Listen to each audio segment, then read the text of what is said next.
Good morning friends. আজ হচ্ছে Sunday আর এখন বাজে সকাল 10টা। আমার স্নান টান সারা হয়ে গেছে আর অয়ন বাজারে গেছে, 9টার সময় বাজারে গেছে, এখনো ফেরেনি দেখো।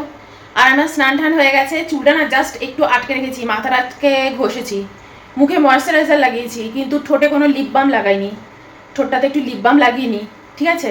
তারপর আসছি তোমাদেরকে, তারপর আমি গুড মর্নিং বলবো। এখানে মারাত্মক ড্রাই, এখানে যদি আমি সারাদিনও মানে কতবার যে আমি লিপ বাম লাগাই তোমার ভাবতে পারবে না। এ লাগাইনি, এতে আমার মানে ঠোঁটটা ড্রাই হয়ে গেছে।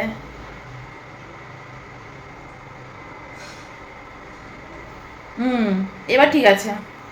এবার অনেকেই বলবে দিদি তুমি স্নান টান করে এসছো, লিপ বাম লাগালে, তাহলে একটুখানি টিপ পরো, একটুখানি সিঁদুর পরো, এগুলো এগুলো বলবে তোমরা অনেকেই, আমি জানি। পরো ওখানে একটু বাদে, এখানে একটুখানি সিঁদুর লাগাবো। ওখানে আমি জানো তো মানে বিয়ের পর না খুব এগুলো সাজগোজ করতে ভালোবাসতাম, আমি এগুলো মানামানি কিছু করি না, কিন্তু সাজগোজ হিসাবে হেভি ভালোবাসতাম। তারপর যেরকম দিন গেছে, বছর গেছে, তারপর বুঝতেই পারো আমি এক জায়গা থেকে আরেক জায়গায় যাচ্ছি, এদিক করছি ওদিক করছি, জীবনের ব্যস্ততা বলো, সাজগোজ এইসব মানে মাথায় উঠে গেছে। আমার এমনিতেও সাজগোজ করতে খুব একটা ভালো লাগে না।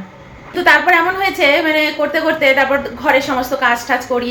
আগে যেন আমি অনেক চুরি টুরিও হাতে পরে থাকতাম, মানে বিয়ের একদম 1 বছর টানা আমাদের বলেছিল যে বিয়ের শাখাবলা খুলতে না, তো বিয়ের 1 বছর আমি 2 বছর পরে রেখেছিলাম, একেবারে টানা শাখা চুরি পরেছিলাম। এই তারপর না আস্তে আস্তে সমস্ত কিছু খুলে ফেলেছি। হাতে না নোয়া বাঁধানো ছিল, নোয়া বাঁধানোটা ভেঙে গেছে, নোয়া বাঁধানোটা ঠিক করতে হবে, বা হয়তো একটা নতুন কিছু কিনবো। আর যেহেতু গয়না পরার একদম শখ নেই না, ওর জন্য কোনো কিছু মানে বানানোর উদ্যোগও হয় না, কিন্তু একটা নোয়া বাঁধানো করার আমার খুব ইচ্ছে আছে। তো যাই হোক, সাজগোজের কথা ছাড়ো, এখন সকাল হয়েছে, আজকে সানডে, বেশ ভালো মুড আছে। সকালবেলা উঠে জানো তো খিচুড়ি খেয়েছি। অয়ন আজকে যখন বাজারে যাচ্ছিল, মাছের বাজারে যাবে তো, তা আমি বলেছি একটু খিচুড়ি খেয়ে যাও। আগের দিনের একটু খিচুড়ি ছিল, আগের দিন রান্না করেছি, তো দুজনে মিলে খিচুড়ি খেয়েছি, আমি আবার একটু পানও খেয়ে নিয়েছি, তো দেখতেই পাচ্ছ জিভটাও একটু লাল লাল লাগছে। আমি এখন সকালে আর দুপুরে দুবার কোনো কিছু খেলে পরে না খুব পান খেতে ইচ্ছা করে। ঠিক আছে খাই, আর এখানে বেশ ঠান্ডা ঠান্ডা ওয়েদারও থাকে, আমার খুব ভাল লাগে পান খেতে। আর আমি ওর মধ্যে সুপুরি টুপুরি এইসব কিচ্ছুই খাই না, কিন্তু তোমার ওই এলাচ বলো, তারপর দারচিনি বলো, লবঙ্গ বলো, এগুলো খেতে না হেভি লাগে পানের সাথে। আর দেখবে এগুলো যদি তুমি পানের সাথে খাও না, তাহলে তোমার ঠান্ডাও লাগবে না, মানে কোল্ড কাফ এগুলো হবে না। তো আমি এগুলো থেকে ভীষণ রিলিফ পেয়েছি, খুব ভালো উপকার পেয়েছি। আর তোমরা তো জানোই আমি এমনিতেও পান চুন এই দুটোকে খুব প্রেফার করি, কারণ আমি যবে থেকে আয়ুর্বেদে শুনেছি না পানের সাথে চুন খাওয়া খুব ভালো, তবে থেকে আমি খাই। কারণ আমার ওই হাতে গাঁটের এই প্রবলেমটা রয়েছে, একটা গাঁট রয়েছে, বা ধরো যাদের সিস্ট রয়েছে পেটের মধ্যে, তো শরীরে ক্লটিং হয় খুব, তো তাদের জন্য কিন্তু পানের সাথে চুন খাওয়া ভীষণ ভালো। যাদের আর্থ্রাইটিসের প্রবলেম রয়েছে, ভীষণ হাঁটুতে ব্যথা, চুন খাবে। আমি মাকে বলেছি, আমার মায়ের তো পান চুনের কোনো অভ্যেস নেই, মা বলেছে সব পান টান খেতে পারবো না। তাই আমি মাকে বলেছি তুমি একটা কাজ করবে, দুপুরবেলা ভাত খাবে, ভাত খাওয়ার পর না 1 বাটি দই খাবে, টক দই, আর টক দইয়ের মধ্যে একটুখানি একটা গমের দানার সাইজের একটুখানি চুন নিয়ে নেবে, চুন দিয়ে তারপর টক দইটা খাবে। ওতে তোমার শরীরে সমস্যা চলে যাবে, হাঁটু ব্যথা, কোমরে ব্যথা চলে যাবে। আমাদের বয়স হলে পরে হাড় ক্ষয়ে যায় না, শরীরের হাড় ক্ষয়ে যায়, তো যারা চুন খায় না তাদের কিন্তু এত সহজে হাড় ক্ষয়ে যায় না। তো এটা ভালো চুন খাওয়া, তো আমি এটা আয়ুর্বেদ থেকে শোনার পর থেকেই আমি খাওয়া ধরেছি। আগে তো আমি ঠাকুরকে পান দিতাম, ফেলে দিতাম, তারপর থেকে আর ফেলি না, ওই পানগুলোই একটু চুন দিয়ে যেরকম দিই মানে আমি খেয়ে নিই। গোটা গোটা সুপুরি অনেক পড়ে আছে আমার ঘরে, সেগুলো বরঞ্চ খাওয়া হয় না। তো যাই হোক, সকালে খিচুড়ি টিচুড়ি খাওয়া হয়ে গেছে, তোমাদের সাথে একটু গল্প করে নিলাম। অয়ন এখনো ফেরেনি, দেখি কখন ফেরে, হয়তো মাছের দোকানে খুব ভিড় রয়েছে, ও আসলে পরে ভাবছি একটু চাটা খাবো। সাজুগুজু করতে করতে আরেকটা জিনিস মনে পড়লো, জানো তো, কালকে আমি নায়কা থেকে এই ইয়োগারটা আনিয়েছি, তো ভাবলাম তোমাদের সাথে শেয়ার করি। তো এতদিন তো আমি নায়কার নিজের যে বডি বাটার সেটাই ইউজ করতাম। এই যে এটা এটা একদম শেষ হয়ে গেছে, এই দেখো, এই দেখো, এটা দেখো একদম শেষ, ফিনিশ এটা। আর এখানে তো মারাত্মক ড্রাই, তোমাদের বলেইছি, সবসময় বলি, তো ওটা তো শেষ হয়ে গেছে। তো এবার ভাবলাম এবার বডি শপের কিনি, তো ওর জন্য বডি শপের এই ব্রিটিশ রোজ এটা ইয়োগার্ট কিনেছি। এবার আর বাটারটা কিনিনি, কারণ ঠান্ডাটা তো মোটামুটি চলে যাচ্ছে, থাকবে শুধু ড্রাইনেস, আর এরপর ফেব্রুয়ারি মাস থেকে মোটামুটি গরম পড়েই যাবে, তো ওই বডি বাটার মাখতে না ইচ্ছে করবে না, তো এর জন্য এটা কিনেছি। এত ভালো কি বলবো, ইচ্ছা করলে কিনতে পারো, ভীষণ ভালো, আর গন্ধে তো পাগল হয়ে যাবে, মনে হবে যেন ঘরে তুমি গোলাপের মানে ইয়ে বানিয়ে দিয়েছো, বাগান করে ফেলেছো ঘরের মধ্যে, এরকম মনে হবে। তোমার ধারে কাছে যে থাকবে না, তোমাকে মানে শুধু মনে হয় যেন গোলাপ গোলাপ লাগবে এরকম। তো ভীষণ ভালো ইয়োগার্টটা। এই দেখো এই যে এরকম, ওরে গন্ধ রে, পাগল হয়ে যাবে, পাগল হয়ে যাবে, এত সুন্দর গন্ধ। আর সেরকমই ময়েশ্চারাইজারটা, জাস্ট ফাটাফাটি। আমি তো এটা মুখে মাখতে পারবো না, কারণ আমার তো খুব সেনসিটিভ স্কিন, মুখে সমস্যা হবে আমার। অয়ন মুখ কালকে রাতে মুখে মেখেছে, ওর স্কিনে আবার না এগুলো শ্যুট করে যায়, একটু ড্রাই স্কিন ওর, কিন্তু আমার স্কিনে শ্যুট করবে না গো। আমার মুখে মাখলেই মানে আমার গোটা উঠে যাবে। আমি এটা হাতে মাখার জন্য কিনেছি, হাতে গলায় ঠালে একটু মাখবো এর জন্য, পায়ে ঠায় একটু মাখবো ওর জন্য কিনেছি। আমার পাটাও খুব ড্রাই হয়ে গেছে, তো ওর জন্য আমি এটা কিনেছি। এত ভালো না, জাস্ট কি বলবো, যদি তোমাদের ড্রাই স্কিন হয় তো মুখে মাখতেও পারো, পাগল হয়ে যাবে গন্ধে। আর সেরকম ময়েশ্চারাইজারের কোয়ালিটি, পাগল হয়ে যাবে, এত ভালো। এসে গেছে, এই বাবা কত কিছু এনেছে, কেন অনেক কিছু এনেছে, বড়ি ঠড়ি তাই? এই দেখাবো কোন, সবাইকে দেখাবো কোন। আমার তুমি কত দেরি করছো, আসছোই না। ওরে তা বলে দিলাম বলে এনেছো, নইলে তুমি কখনো আনো না। এই বিস্কুটগুলো ছোটবেলায় খেতাম গো কলকাতায়। ও মা গো, কি আনন্দ গো। অয়ন দেখো পুরো ভান্ডার বার করছে, দেখো। ওরে এই দেখো আমার বরকে দেখো, দেখেছো? আমি একটু খেতে চেয়েছি, আমি বলেছি বড়িগুলো আনবে, আর ওই কলকাতার মাছের দোকানটা মনে হয় এগুলো এনেছে। এটা কি আশফল? ও কুল এনেছে। ও বাবা, এ তো কোটি কোটি কুল এনেছে। ওটাও কি কুলগুলো কি তুমি মাছের দোকানে পেলে নাকি? বাবা এত বেকারি বিস্কিট এসছে, পাগল, আমি তো পাগল হয়ে যাচ্ছি গো। বলো, এ তো লটারি পেয়ে গেছি। চাউমিন এনেছে, আজকে চাউমিন খাবো। ঠিক আছে। এই দেখো কত কিছু নিয়ে এসেছে, পাগল রে। হ্যাঁ আচ্ছা, হাঁসের ডিম, ওরা আবার হাঁসের ডিম আনছে। ও বাবা, তুমি তো আজকে অনেক বাজার করেছো গো। ওরে ভাবো ভাবো ভাবো, দেখলে তোমাদের সাথে জাস্ট কথা বলে এসছি, তার কিছুক্ষণ বাদে অয়ন এসেছে, কুমড়ো ফুল এনেছে। এগুলো কুমড়ো ফুলটাকে খুব যত্ন করে রাখতে হবে। এই দেখো কুমড়ো ফুল এনেছে ও, দেখেছো কি বাজার করে এনেছে। আমি সামনে এই নিচে বসে আছি এখনো সোফার এখানে, আমি না সোফায় বসে বসে টিভি দেখছিলাম। আমি কখন আসবে, এত দেরি করছে, সেই 10:30 বেজে গেছে। 10:30 কি, এখন 11টা বেজে গেছে। ও গেছে জানো কটায়, 9টায়। কত বেলা হয়ে গেছে দেখো, দেখেছো পুরো দোকান তুলে এনেছে। আমি যে বলেছি কি যে একটুখানি বড়ি ঠড়ি কিছু পেলে নয়, এখন মাছের দোকানটা না, এখানে বড়ি ঠড়ি কিচ্ছু রাখছে না। মাছ এনেছো ওই দেখতে পেয়েছো কত কিছু নিয়েছে। আগের দিন আমি বলেছি কি যে একটু বড়ি ঠড়ি এনে, এখানে না বড়ি পাওয়া যাচ্ছে না, সুইগিতে যা বড়ি পাওয়া যাচ্ছে না, সেগুলো যে ওরম গোল গোল ইয়ে বড়ি, আর এই বড়িগুলো হচ্ছে কলকাতার, ওরা ওখান থেকে নিয়ে আসে। কত কিছু এনেছে আজকে, তো একদম আমার লটারি লটারি লেগে গেছে, আমার লটারি, কি বলবো। তো যাই হোক, খুব আনন্দ লাগছে। আজকে সানডে, সানডে একদম ফান্ডে হয়ে গেছে। এইগুলোই হচ্ছে জীবনের আনন্দ, জানো। কত যুগ বাদে এত বিস্কিট আমি চোখের সামনে দেখতে পাচ্ছি, আমি তো দেখিনি। হ্যাঁ, ওদের বলবে আনতে, এরকম বলবে আমরা কিনে নেব। না না, ভালো করেছো অয়ন, সব প্যাকেটগুলো নিয়ে এসেছে, খুব ভালো করেছে। এই বিস্কিটগুলো খেতে যে কি ভালো, আবার এই যে একটু খাবো না, তারপরেও তো আর ইন্টারেস্ট থাকবে না, কিন্তু এই যে পেলাম, এই যে খাবো, এটাতেই আনন্দ। হেভি ভালো করেছে। কুলগুলো কি করব, কাঁচা কুল এনেছো তো, ইয়ে করবো ওই চাটনি ফাটনি কিছু। হ্যাঁ, চাটনি করতে পারবো। হ্যাঁ, কুলের ডাল আর কুলের চাটনি দুটোই হবে। শুকনো কুল আনতে বললাম না তোমাকে, শুকনো নয় এগুলো, ওই আরো শুকনো হতে হবে, আরো শুকনো শুকনো হতে হবে। এই শুকনোটা হয়ে হবে একটুখানি, আর একটু রোদে রাখবো, একটু শুকিয়ে যাবে।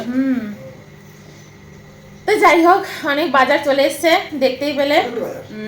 বসে পড়ো, তারপর স্নান টান করবে খন, তোমার তারপর চা খাবো বিস্কিট দিয়ে। কি আনন্দ, লটারি লেগে গেছে, লটারি।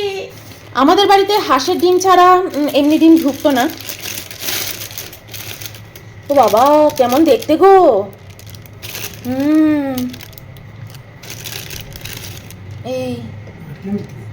এই ওগুলো নোংরা লাগানো আছে, ওতে কিছু নেই।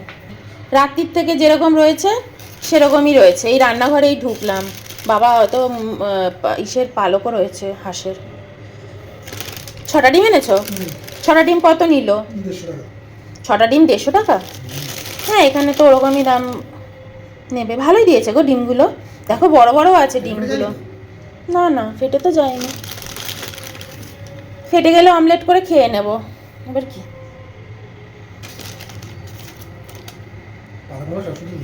ও বাবা, একটা পালকও চলে এসছে। তো এই হচ্ছে হাঁসের ডিম। অয়ন এই 6টা ডিম 150 টাকা নিয়ে এসছে, দেখো তাও পেয়েছে তো। তো এই দেখো এই হচ্ছে আজকের মাছ, এই মাছ এনেছে। এটা হচ্ছে 1 কেজি 600। আর এটা আজকে রান্না করব, ভাজা খাবো আজকে। ডাল আর মাছ ভাজা করারই ইচ্ছে আছে আজকে। আর এই হচ্ছে চিংড়ি, বললাম না আগের দিন অয়নকে একটু বলবো চিংড়ি মাছ নিয়ে আসতে, তো নিয়ে এসছে টাইগার প্রন। তো এই হচ্ছে আজকের মাছের বাজার। মুড়ি মাখা নিয়ে এসেছি, চানাচুর দিয়ে পেঁয়াজ দিয়ে মেখেছি। এখন কটা বাজে জানো? 12:30 বেজে গেছে।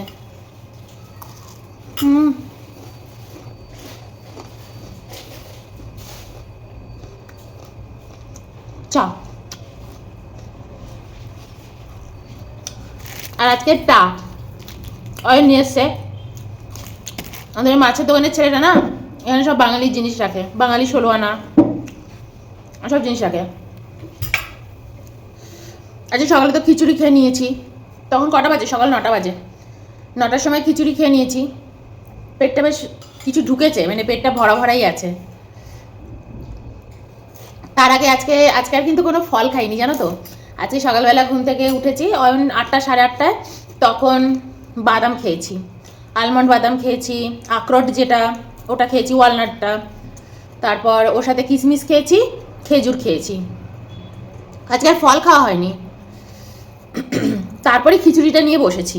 তখন কটা বাজে? সকাল 4টে বাজবে। তো আমি একবার বাথরুমে গেছি, বাথরুম থেকে এসে খিচুড়িটা ফ্রিজ থেকে বের করে ডাইনিং টেবিলের উপর রেখে দিয়েছি। জানি সকাল সকাল উঠেই খাবো, আর গরম খিচুড়ি খেতে ভাল লাগে না। নর্মাল টেম্পারেচারে থাকবে ঠান্ডা ঠান্ডা খিচুড়ি ভাল লাগে। আর ফ্রিজ থেকে বের করা খিচুড়িও ভালো লাগে না, আমি খাই না। তো ওই জন্য সকালবেলা ওরকম 4:30 5টার সময় খিচুড়ি বের করে ডাইনিং টেবিলের উপর রেখে গিয়ে আবার ঘুমিয়ে পড়েছি। তো ওই জন্য সকাল 9টার সময় বসে বসে 2 মিলে খিচুড়ি খেয়েছি। তারপর বাজার চলে গেছে। হাত দিয়ে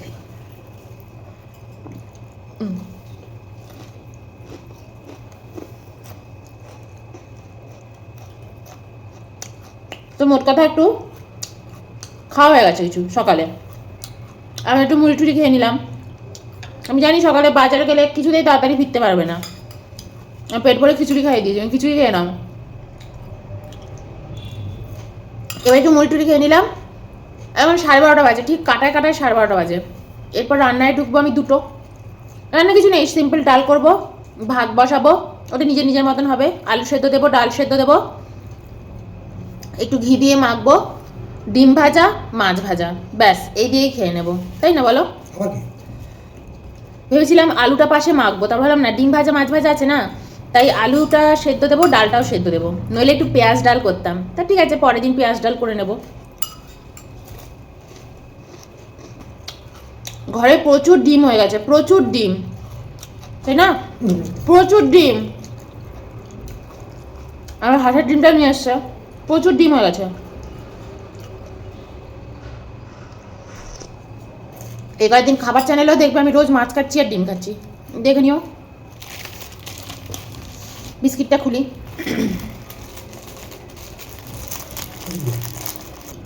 আজকে এই বিস্কিটটা খুললাম, অনেক রকমের বিস্কিট এনেছে অয়ন।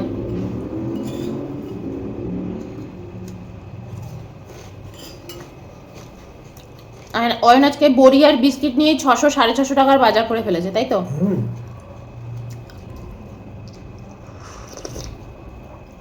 তা আমাদের 2টো লোকের না কোটি কোটি যুগ চলবে না, অনেকদিন চলে যাবে। অয়ন বলছে জানো সবে এনেছে দোকানে, পুরো ফাঁকা করে দিয়েছে, মানে অয়ন ওখানে মানে লুটপাট করছে, মানে এরকম অবস্থা, সবাই এসে লুটপাট করছে। হেভি খেতে, দারুণ খেতে।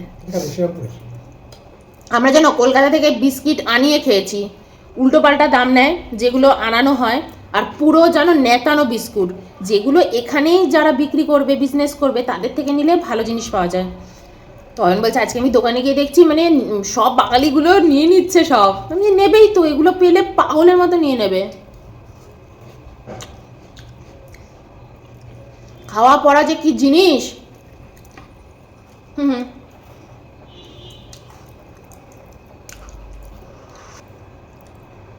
দারুণ খেতে বিস্কিটটা। হুম,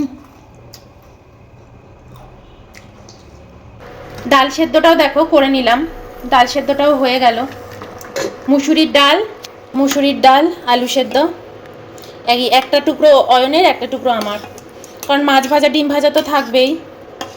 এই একটু হলুদ দিলাম, একটু জলও দিয়ে দিই।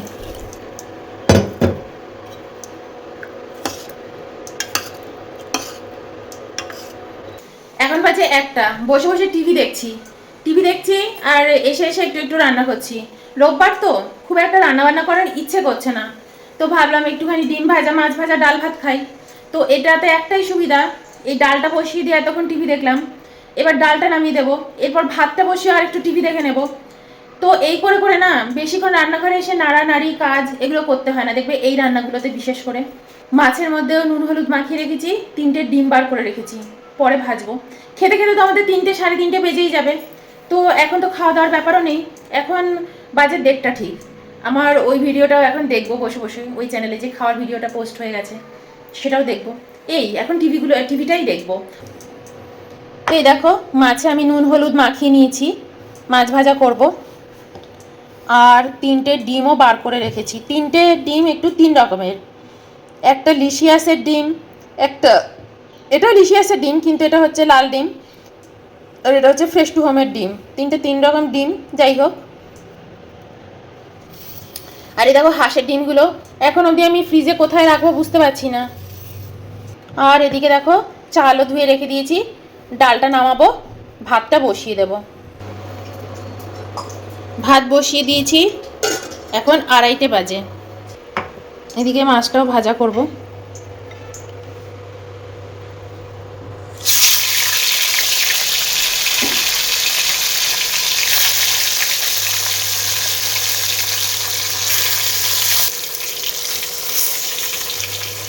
তো দেখো মাছ ভাজা হয়ে গেছে, বেশ কড়কড়া করে ভেজেছি, এবার এটা তুলে রাখবো। আর আমি এরকম সিমে দেখো একদম সিমে আস্তে আস্তে মাছ ভাজা ভাজি, এর জন্য অল্প তেলে কিন্তু খুব ক্রিস্পি মাছ ভাজা হয়, ডিপ ফ্রাই করার কোনো দরকার পড়ে না।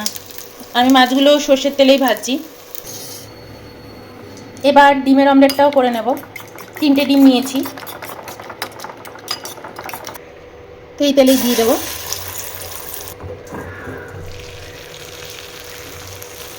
একসাথেই 3টে ডিম দিয়ে দিলাম, একসাথেই করে নেব।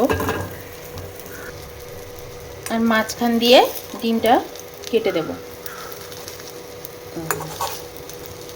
এরকম মোটা মোটা ডিম ভাজা কিন্তু খেতে হেভি লাগে, কিন্তু খুব আস্তে আস্তে সিমে একদম ভাজতে হয়, নইলেই পুড়ে যাবে ডিম ভাজাটা।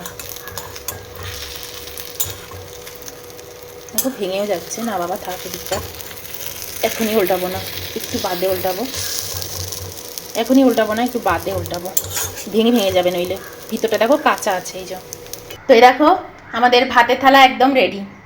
এই যে এটা হচ্ছে অয়নের থালা, এটা আমার থালা। আগের দিনের একটু চাল কুমড়ো ছিল, ওই যে নারকোল আর সর্ষে দিয়ে করেছিলাম, ওটাও রয়েছে। ঘি নিয়ে নিলাম, অয়নকেও ঘি দিয়ে দিয়েছি। এই আর মাছ ভাজা টেবিলের উপরই রয়েছে।